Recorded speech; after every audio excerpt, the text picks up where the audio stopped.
7টা অপরাধ থেকে বাঁচো। 1 নাম্বার শিরিক করা, 2 নাম্বার সিহরু জাদু করা থেকে বাঁচো, জাদু কাউকে করব না, অন্য কেউ যেন জাদু না করে আমল করা। ফজরের পর 3 বার কুল হু আল্লাহ, 3 বার কুল আউযু বিরাব্বিল ফালাক, 3 বার কুল আউযু বিরাব্বিন নাস। মাগরিবের পর 3 বার কুল হু আল্লাহ, 3 বার কুল আউযু বিরাব্বিল ফালাক, 3 বার কুল আউযু বিরাব্বিন নাস।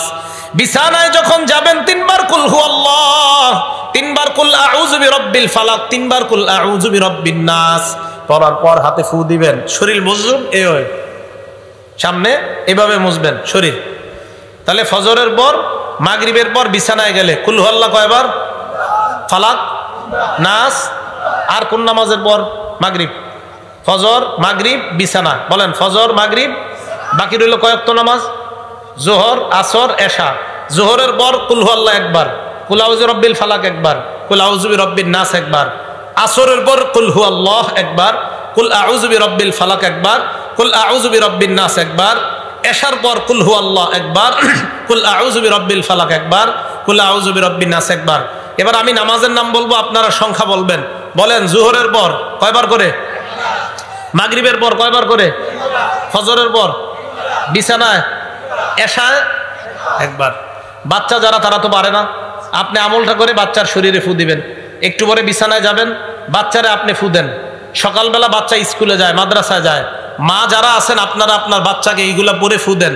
ফু দেওয়ার সময় বাচ্চার মুখ দিয়ে বলান, পড়েন আমার সাথে, বিসমিল্লাহ তাওয়াক্কালতু আলাল্লাহ লা হাওলা ওয়ালা কুওয়াতা ইল্লা বিল্লাহ। আপনার বাচ্চারে আপনি মুখ দিয়ে বলায়া এটা বলে পাঠান। স্কুল থেকে আসার আগ পর্যন্ত, মাদ্রাসা থেকে আসার আগ পর্যন্ত আল্লাহ নিজ জিম্মায় এই বাচ্চাকে হেফাজত করে আবার আপনার কাছে পৌঁছাবে। এগুলো আমাদের আমল, তাহলে মনে থাকবে না? তাহলে জাদু থেকে বাঁচার জন্য আমলগুলো করব। আল্লাহ আমাদেরকে তৌফিক দান করেন। 1 নাম্বার শিরিক করব না, 2 নাম্বার জাদু করা যাবে না, 3 নাম্বার ওয়াকাতুন নাফসিল্লাতি হারামাল্লাহু ইল্লা বিল হক, অন্যায়ভাবে কাউকে হত্যা করা যাবে না। 4 নাম্বার আকলুর রিবা, সুদ খাওয়া যাবে না, এই যে সুদ। 5 নাম্বার আকলু মালিল ইয়াতীম, এতিমের সম্পদ অন্যায়ভাবে ভক্ষণ করা যাবে না। আপনাদের এলাকায় এতিমের সম্পদ ভক্ষণ করে কিভাবে?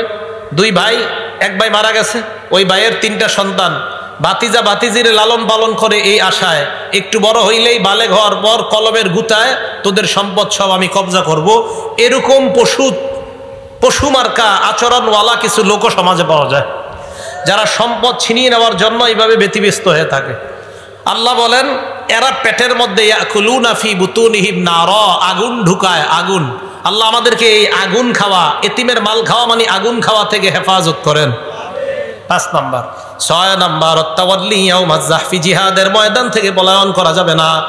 7 নাম্বার ওয়াকসফুল মুহসানাতিল মুমিনাতিল গাফিলাত, সতীসাধী নারীকে মিথ্যা অপবাদ দেওয়া যাবে না। এই 7টার মধ্যে সুদের কথা আছে না নাই? তাহলে সুদ খাওয়া দুনিয়া ধ্বংস হওয়া, আখিরাত ধ্বংস হওয়া। আল্লাহ আমাদের সকলকে সুদ থেকে বেঁচে থাকার তৌফিক দান করেন। মনে আসেনি সিরিয়াল? 1 নাম্বার সুদ খাওয়া, আল্লাহ নবীর সাথে যুদ্ধের ঘোষণা দেওয়া। 2 নাম্বার সুদ খাওয়া মানে কিয়ামতের ময়দানে পাগল অবস্থায় ওঠা।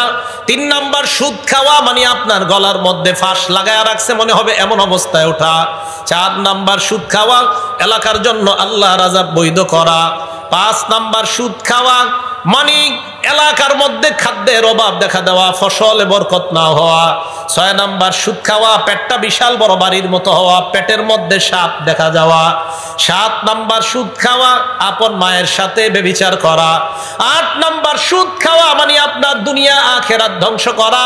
9 নাম্বার সুদ খাওয়া মানে কিয়ামত পর্যন্ত রক্তের নদীর মধ্যে সাঁতার কাটতে থাকা। কিসের নদী? জোরে বলেন কিসের নদী? সহিহ বুখারী হাদিস নাম্বার 2085, সহিহ বুখারী হাদিস নাম্বার 7047। 2টা হাদিসে এই কথা আসছে। নবী সাল্লাল্লাহু আলাইহি সাল্লাম ফজরের নামাজ পড়াইছে, পড়ানোর পর সাহাবাদের দিকে ফিরে বসছে। আমাদের এই মসজিদে বসে কিনা? ফজরের পর ইমাম সাহেবরা বসে না? বসে। নবীজি সাহাবাদের দিকে বসলেন, বসার পর সাহাবাদেরকে বললেন তোমরা রাতের বেলা কেউ স্বপ্ন দেখছো কিনা? তো সাহাবারা দেখলে বলতেন, ওই দিন কেউ কিছু বলে না। নবীজি বললেন রাআইতুল লাইলাতা রাজুলাইনি আতায়ান, রাতের বেলা দুই ব্যক্তি দেখলাম আমার কাছে আসছে, আসার পর ফাবতাসানি, আমাকে জাগ্রত করছে। জাগ্রত করার পর আমাকে বললেন ক্বালা লি ইনতালিক, আমাকে বললেন চলেন। আমি চলতে লাগলাম, চলতে চলতে ইলা আরদিন মুকদ্দাসা, একটা পবিত্র জমিনের কাছে আসলাম। এই জায়গায় হাদিসটা সংক্ষেপে, এটা মজার হাদিস, ওলামায়ে কেরাম জানেন, এরপরে বলছি ৭০৪৭ বুখারী শরীফের হাদিসটা পড়ে নেবেন, অনেক মজা পাবেন। ৭ শ্রেণীর অপরাধী, ৬ শ্রেণীর অপরাধীর ব্যাপারে বলা হয়েছে, আরেক শ্রেণীর ব্যাপারে বলা হয়েছে, খুব সুন্দর কথা। তো ৭০৪৭ পুরো বর্ণনাটা আছে, আর বুখারীর ২০৮৫ নাম্বার হাদিসের মধ্যে শুধু সুদের অংশটা আছে। তো নবীজি বলেন একটা পবিত্র জমিনের মধ্যে গেলাম, যাইতে যাইতে চলতে লাগলাম, হাত্তা আতাইনা আলা নাহরিম মিন দামিন, একটা রক্তের নদীর কাছে আসলাম। নদীর কাছে আসার পর নদীর মধ্যে তাকায় দেখলাম নদীর মধ্যে এক ব্যক্তি দাঁড়ায় আছে, আরেক ব্যক্তিকে দেখলাম নদীর কিনারায়। যাকে আমি নদীর কিনারায় দেখলাম বাইনা ইয়াদাইহি হিজারা, তার আশেপাশে পাথর আর পাথর দেখলাম। হঠাৎ আমি নদীর মাঝখানের লোকটার দিকে তাকায় দেখলাম ওই লোকটা সাঁতার কেটে নদীর কিনারার দিকে রওনা হয়। যেই মাত্র নদীর কিনারায় যায়, কিনারায় যাওয়ার পর পারে দাঁড়িয়ে থাকা যে লোকটা, ওই লোকটা একটা পাথর নিয়ে তার মুখ বরাবর মারে। ফালকামাহু হাজারা, এই জায়গায় আইসা পাথরটা লাগে। লাগার পর রদ্দাহু হাইসু কানা, পাথর লাগার পর সাঁতারকারী লোকটা আবার আগের জায়গায় চলে যায়, আবার সাঁতার কাটে, আবার পাথর মারে, আবার যায়। হাদিসে আল্লাহ নবী বলেন কুল্লামা জা আলিয়াখরুজা, যতবার বের হতে চায়, রামাল্লাযী আলা শাত্তিন নাহরি হাজারান, ওই ব্যক্তি একটা পাথর নিয়ে তার মুখের মধ্যে মারে আর বারবার নদীর মাঝখানে যায়। আমি প্রশ্ন করলাম এই লোকটাকে বারবার সাঁতার কাটে নদীর কিনারায় যাইতে পারে না। আল্লাহ নবীকে ওই দুই ফেরেশতা জবাব দেয় আকিলুর রিবা ইয়া রাসূলুল্লাহ, এরা হলো সুদখোর, কিয়ামত পর্যন্ত সাঁতার কাটবে, কিয়ামতের আগে নদীর কিনারায় উঠতে পারবে না। সুদখোর, এ সত্যি কথা, সত্যি আমাদের নবীজি সত্য কথা বলে। আমি আরিফ বিন হাবিব, আমি মিথ্যা কথা বলতে পারি, আমাদের নবীজি মিথ্যা কথা বলেন, আমাদের নবীজি সত্য কথা বলে। আমাদের নবীজি বলছেন যে এইভাবে সুদখোর কিয়ামত পর্যন্ত নদীতে সাঁতার কাটবে। আল্লাহ আমাদেরকে হেফাজত করেন, এই গ্রামের সকলকে আল্লাহ সুদ থেকে হেফাজত। নদীতে সাঁতার কাটা। 10 নাম্বার, যে ব্যক্তি সুদ খায়, সুদ দেয়, সুদ লেখে, সুদের সাক্ষী দেয়। কয় শ্রেণী বললাম? সুদ খায়, সুদ দেয়, সুদের কারবার লেখে, সুদের সাক্ষী দেয়। এই 4 শ্রেণীর উপর আমাদের নবীজি 24 ঘন্টা অভিশাপ দিতে থাকে। আমাদের নবীজির অভিশাপ 4 শ্রেণীর উপর চলতেই থাকে। দলিল নাসাই শরীফ হাদিস নাম্বার 5103 এবং 5104।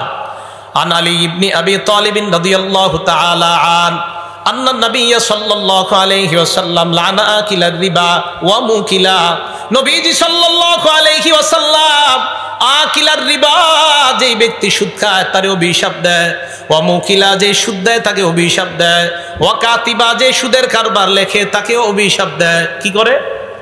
3 নাম্বার, যে কি করে? সবাই বলেন 3 নাম্বার, যে কি করে? কোথায় চাকরি করা জায়েজ আমি বলবো না, জায়েজ বা না জায়েজ। যে সুদের কারবার লেখে তাকেও নবী অভিশাপ দেয়। আবার বলছি, যে সুদের কারবার লেখে, জোরে বলেন, হয় নাই, আরো জোরে, তাকেও নবী অভিশাপ দেয়। এ হলো 3 নাম্বার। 4 নাম্বার, ওয়া শাহিদা, সুদের সাক্ষী যে দেয়।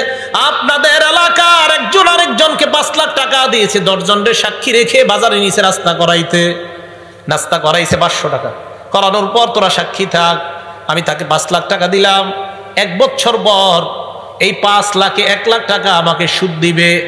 10 জন মাত্র 500 টাকার নাস্তা করলেন, সুদের টাকাটা ছুঁয়েও দেখলেন না, খাইলেন না।